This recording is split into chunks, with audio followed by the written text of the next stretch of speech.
내 영혼이 잠잠히 하나님만을 기다림은 나의 구원이 그에게서만 나오기 때문이다.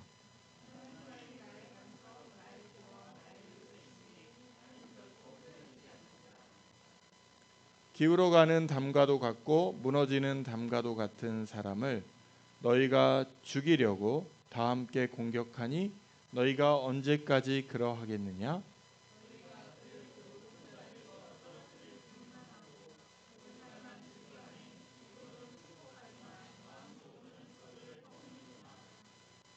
내 영혼아 잠잠히 하나님만 기다려라. 내 희망은 오직 하나님에게만 있다.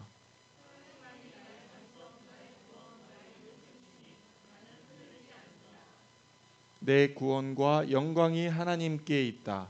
하나님은 내 견고한 바위이시요 나의 피난처이시다.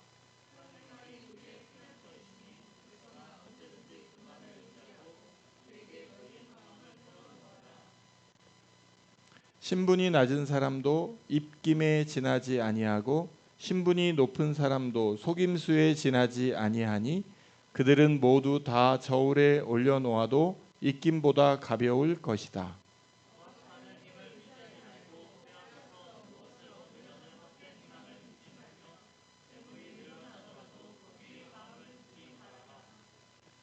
하나님께서 한 가지를 말씀하셨을 때에 나는 두 가지를 배웠다. 권세는 하나님의 것이요 한결같은 사랑도 주님의 것이라는 사실을 주님께서는 각 사람에게 그가 행한 대로 갚아 주십니다. 아멘. 기도하겠습니다. 하나님 감사합니다. 주님 앞에 예배하게 하신 것 감사하고 건강 주셔서 이 자리에 앉아 있음 감사하고 우리에게 좋은 가족, 이웃, 또 동료, 동역자 주심 감사드립니다. 오늘 말씀 가운데 말씀 앞에 우리가 섰습니다. 주님 말씀하여 주시고 그 말씀을 우리가 아멘으로 화답하고 입을 크게 벌려 주님의 말씀을 사모하는 저희들이 되도록 축복하여 주시옵소서. 이 자리에 나올 때 빈손으로 나오지 않고 주님께서 주신 예물의 헌금을 드리게 하심을 감사합니다. 우리의 삶이 빈궁하지 않게 하시고 또 채워주시고 또 먹을 것을 허락하시고 또 우리가 살아갈 수 있는 힘과 또 일자리와 또 나눌 수 있는 마음과 또 사랑을 더하여 주시옵소서. 또 먼 이국에서 주의 복음을 전하는 또 코로나의 죽음의 위협 가운데 힘들어하는 또 두려워하는 많은 열방의 귀한 선교사님들을 주님 지켜주시고 그 생명을 지켜주시고 그 사역의 터전을 지켜주시옵소서. 오늘 말씀을 전하시는 강두순 목사님 위에 축복하시고 그 입술을 지켜주시고 영역을 더하셔서 그 말씀으로 우리의 삶이 풍성해지는 귀한 시간 되도록 축복하여 주시옵소서. 감사드리며 예수님의 이름으로 기도했습니다. 아멘.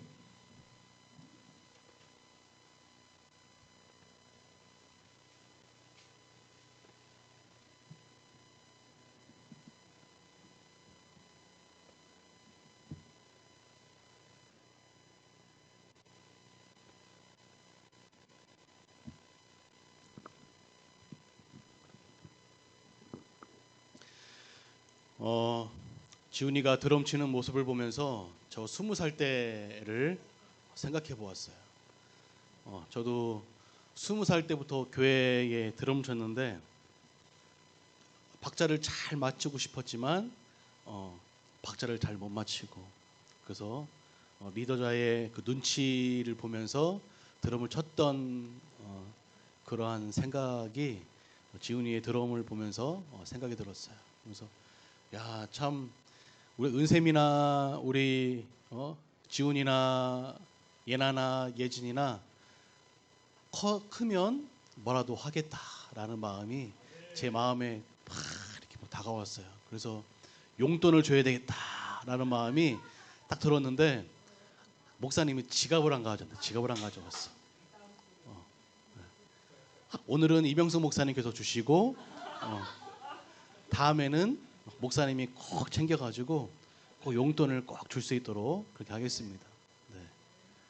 와, 얼마나 귀한 인재들이에요. 상상해 보셨어요? 3학년이 피아노 치고 5학년이 드럼 친다는 걸. 네. 오늘 말씀을 함께 나누기 원하는데요. 오늘 말씀은 하나님의 저울이라는 말씀을 가지고 함께 나누기를 원합니다. 오늘 말씀을 나눌 때 저와 여러분이 은혜 받고 또한 깨달을 수 있는 그런 귀한 시간이 되기를 소망합니다. 저희 집에는 저울이 하나 있었는데 저는 저울이 보일 때마다 한두 번씩 올라갔다가 그냥 내려옵니다. 어제 먹은 삼겹살 때문에 몸무게가 궁금해서 올라가 보기도 하고, 어떨 때는 저울이 있으니 그냥 한 번씩 올라가 보아서 그 킬로그램을 봅니다. 다이어트 3일 했으니 살이 빠졌겠지 하는 마음으로 또한 올라가기도 하고, 또한 며칠 안 올라가 봤으니 혹시나 하는 마음에 그 저울에 올라가 봅니다. 5년 전이나 3년 전이나 저번 주나 몸무게는 똑같습니다. 우리 집 여자들의 경우는 매일 올라가는 사람과 저울을 쳐다보지도 않는 사람이 있는 것 같습니다.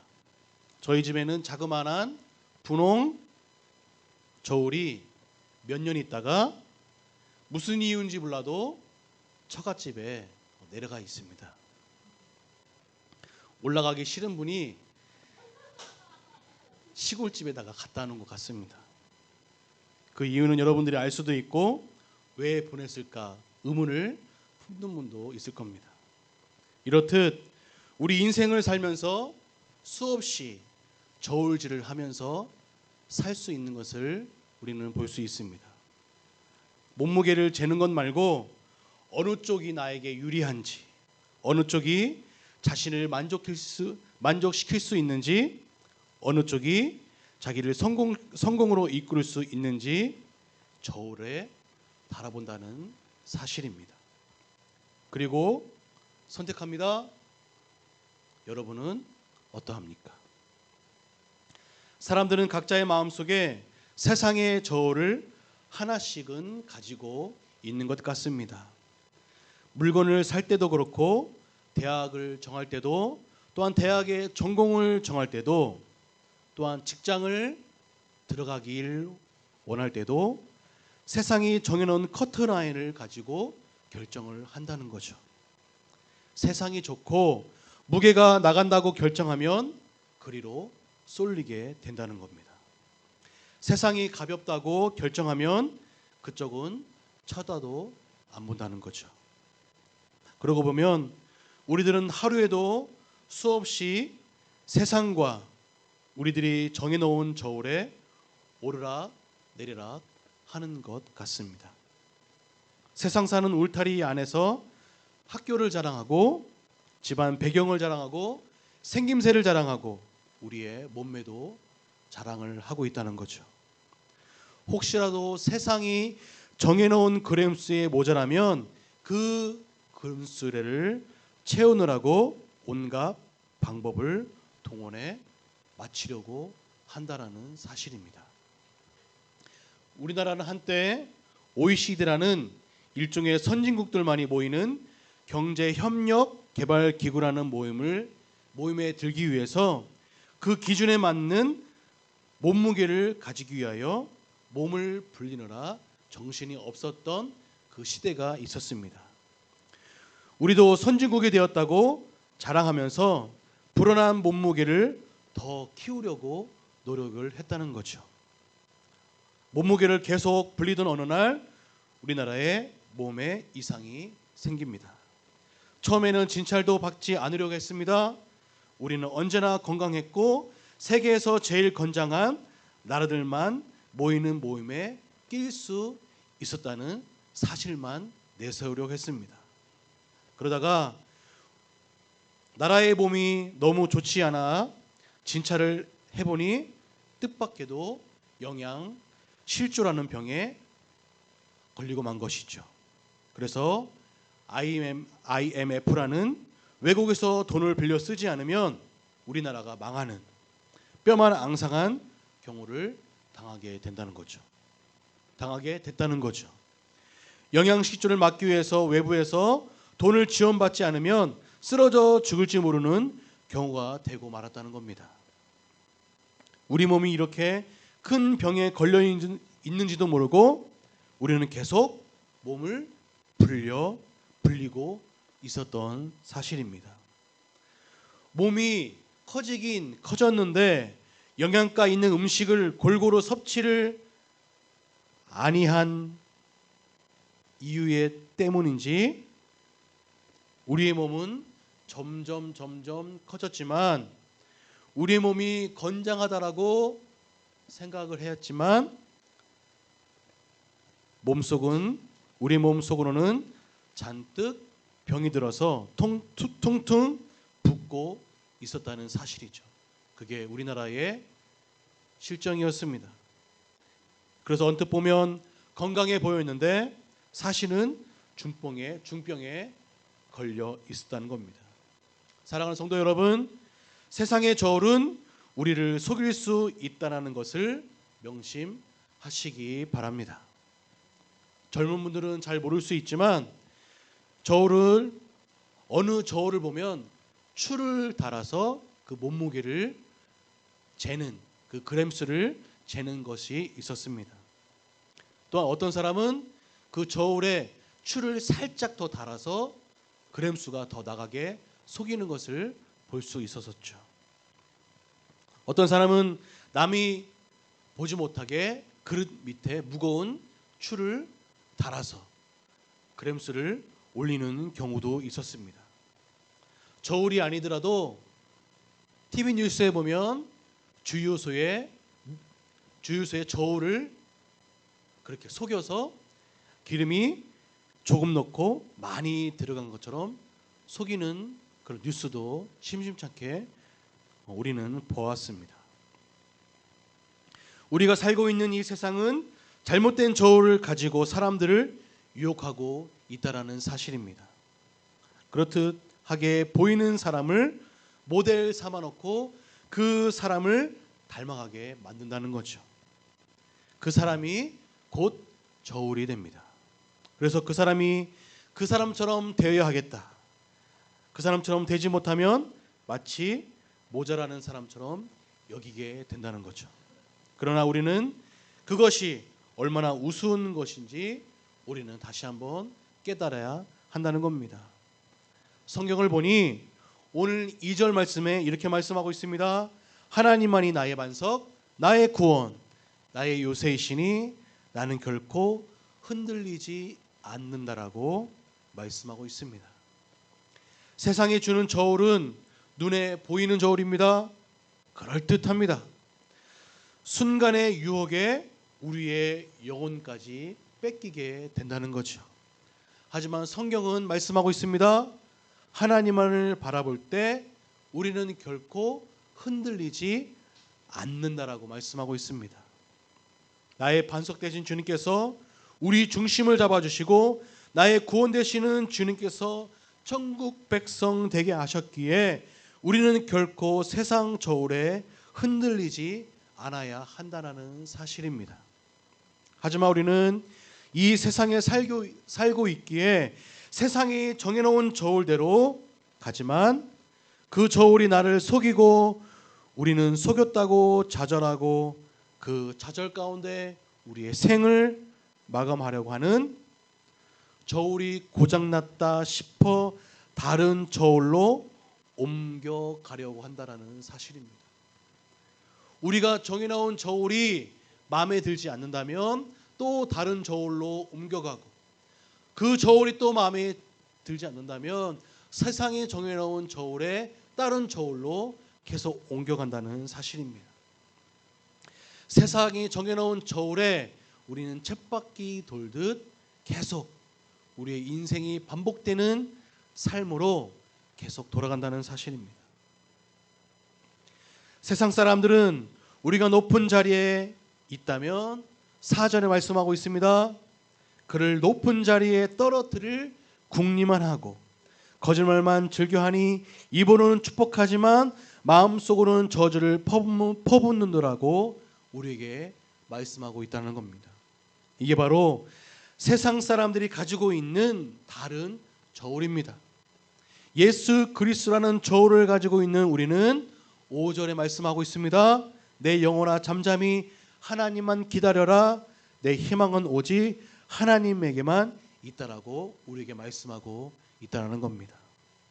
세상 사람들이 정해놓은 무거운 무게 속에 힘겨워하고 그 무게를 감당하지 못해 좌절하고 넘어지며 힘겨워하지 말고 우리는 굳건히 하나님만이 나의 반성, 나의 구원, 나의 요새시니 나는 흔들리지 않는다. 담대한 고백이 우리 입술 가운데 나타나야 할 것입니다. 여러분 믿으십니까? 이렇듯 세상은 만만한 곳이 아닙니다. 우리를 어떻게 하면 쓰러뜨릴까, 넘어뜨릴까 하는 것이 바로 세상이라는 것입니다. 세상의 저울은 그 무게를 가늠하지 못하게 만들어 놨다는 겁니다. 모진 풍파가 매일같이 우리에게 다가온다는 것입니다. 사단 마귀는 우리를 쓰러뜨리기 위해 온갖 수단과 방법을 가리지 않는다는 것입니다. 이렇게 속삭이듯이 조용히 다가올 때 우리는 분별하여 내 구원과 영광이 하나님께 있다라고 고백해야 한다는 겁니다. 하나님은 내 견고한 바위시요 나의 피난처이시다라고 고백해야 한다는 사실입니다.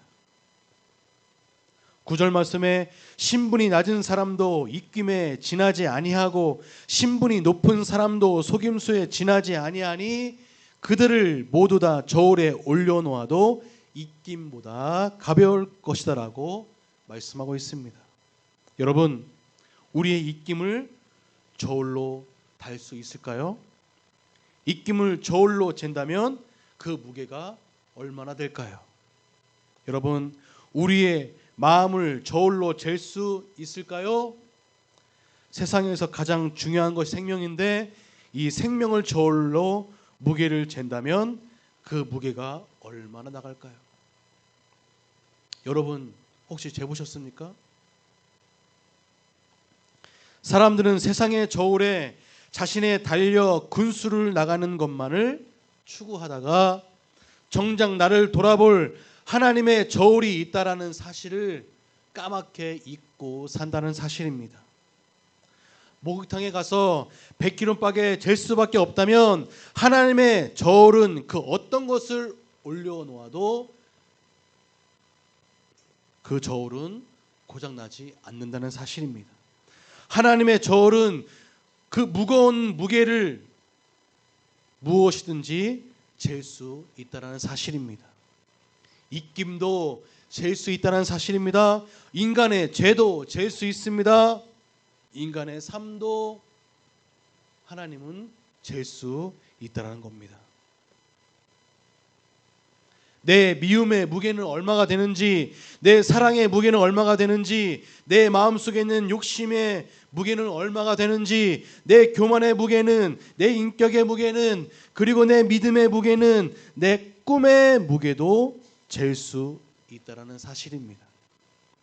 절대로 속이지 않는 하나님의 저울은 세상에 잴 수 없는 것을 재고 세상에 저울이 올려놓을 수 없는 것을 올려놓고 잴 수 있다는 사실입니다. 세상 사람들이 칭송하듯 엄청난 사람인 줄 알았다니 입김보다 가벼운 사람이 있고 또 바람에 날아갈 정도로 가벼운 사람인 줄 알았더니 그 어떤 사람도 듬직하고 무게가 나가는 사람인 것을 볼 수 있다는 거죠.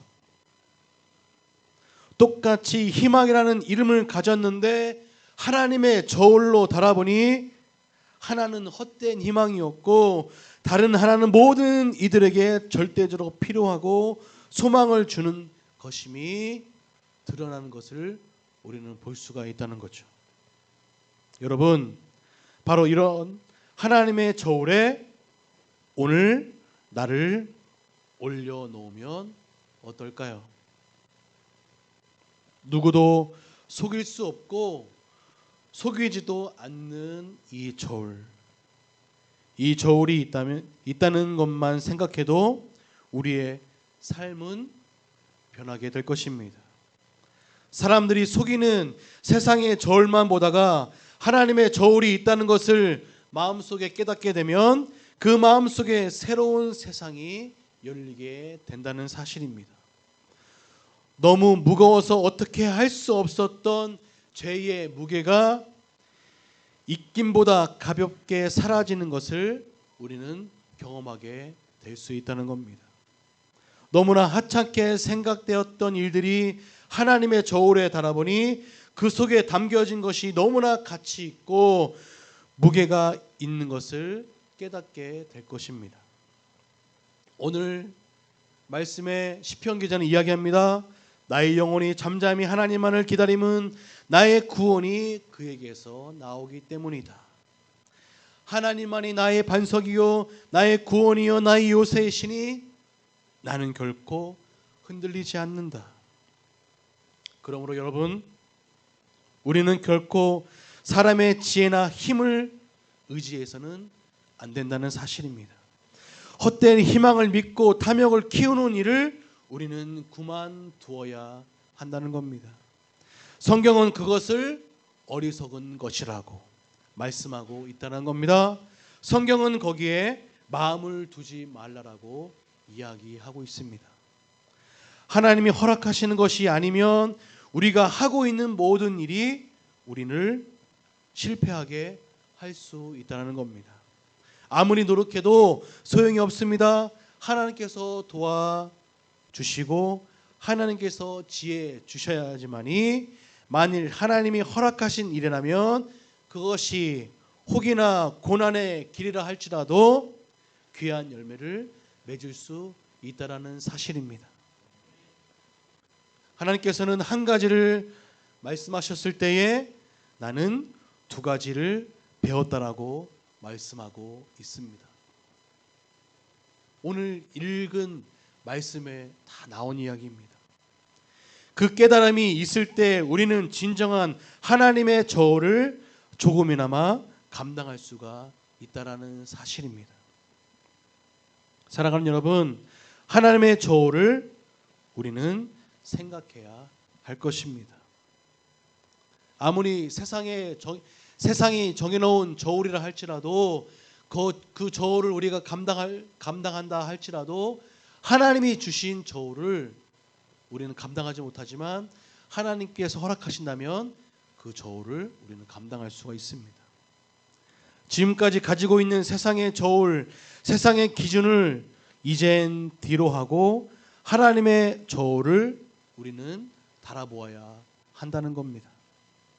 마지막 12절 그 말씀을 인용하면 한결같은 사랑도 한결같은 사람도 한결같은 일도 한결같은 소망도 주님의 것이라는 사실과 우리가 주님의 일을 묵묵히 감당하여 나아갈 때 주님께서는 각 사람에게 그 행한 대로 갚아 주실 것을 믿고 세상이 정한 저울을 담대히 이겨내고 하나님의 저울의 무게를 온전히 감당하며 나아갈 때 온전한 은혜를 우리에게 주실 것입니다.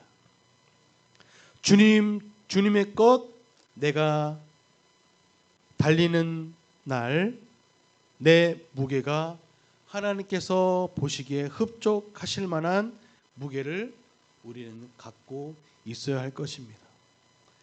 세상이 주지 못하는 세상이 감당하지 못할 그 저울을 하나님께서는 감당할 수가 있다는 사실을 오늘 우리는 깨달아야 할 것입니다. 여러분은 어떠한 저울을 달며 살아가길 원하십니까? 세상이 요구하는 저울에 그 저울대로 살아가기를 원하십니까? 아니면 하나님이 원하시는 그 저울대로 살아가길 원하십니까? 오늘 말씀을 통해 깨달음이 있는 하나님이 우리에게 주시는 그 지혜의 말씀대로 살아가는 저와 여러분이 되기를 주님의 이름으로 축원합니다. 함께 기도하겠습니다. 아버지 하나님, 세상에 줄 수 없는 그 저울의 무게에 우리가 흔들리지 아니하며 하나님이 주시는 그 입김도 잴 수 있는 그 하나님의 은혜를 경험하는 우리 모두가 되기를 소망합니다. 우리가 세상에 살아가지만 그 세상의 무게에 감당하지 못하여 쓰러지고 낭망하고 넘어짐의 연속의 삶이라 할지라도 하나님이 주신 그 무게를 우리가 온전히 감당하여 하나님은 나의 구원이시며 나의 반석 되시며 나의 요새시라는 그 사실을 기억하며 살아가는 우리 믿음의 공동체가 다 될 수 있도록 주님 은혜 내려 주시옵소서. 세상에 휩쓸리지 아니하고 하나님이 주신 그 은혜의 방법대로 하루하루를 살아가요. 하나님이 주신 그 은혜에 감당 못할 그 은혜를 많은 이들에게 전하며 살아갈 수 있는 우리 모두 하나님의 일꾼 될 수 있도록 인도하여 주시옵소서. 지금은 우리 주 예수 그리스도의 은혜와 독생자 예수 그리스도를 주기까지 사랑하신 하나님의 사랑과 성령의 교통하심이 우리가 세상에 살아갈 때 선택해야 할 무게 속에서 넘어지지 않고 하나님의 저울을 온전히 감당하는 그리스도인으로서의 본을 보이는 또한 한 영혼을 구원하기 위하여 달려가는 믿음의 가정 위에 지금부터 영원토록 함께하길 축원하옵나이다.